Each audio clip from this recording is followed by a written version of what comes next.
Hey everyone, let's unbox this TTArtisan 100mm f2.8 lens, also called commonly the Bubble Bokeh lens because of the out-of-focus image characteristics it delivers.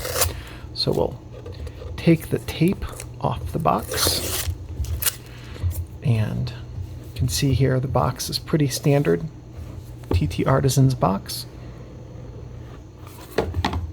Silica gel pack, don't need that. QR code, instruction information, and warranty information right here.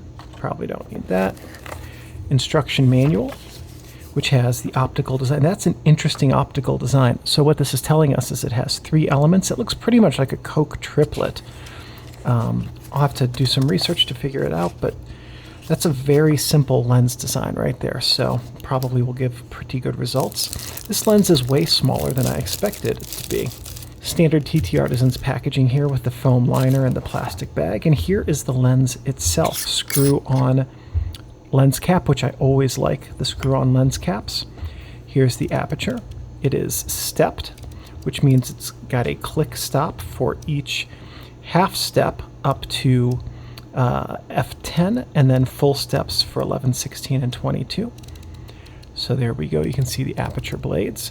Here's the focus, which goes from infinity to a close focus point of, looks like 0.9 meters right there. Focusing scales, we'll see how accurate those are as I get a chance to test this. And then of course this is an M40, ooh, that's nice. This has a metal rear lens cap. M42 mount lens, you can see the rear element in there. So pretty far forward with a long chamber in the back there. So M42 will work on any M42 mount film SLR, and with adapters will work across mirrorless and many DSLR options as well. So now here are some photos and other samples that I've taken with this lens so you can see how it performs.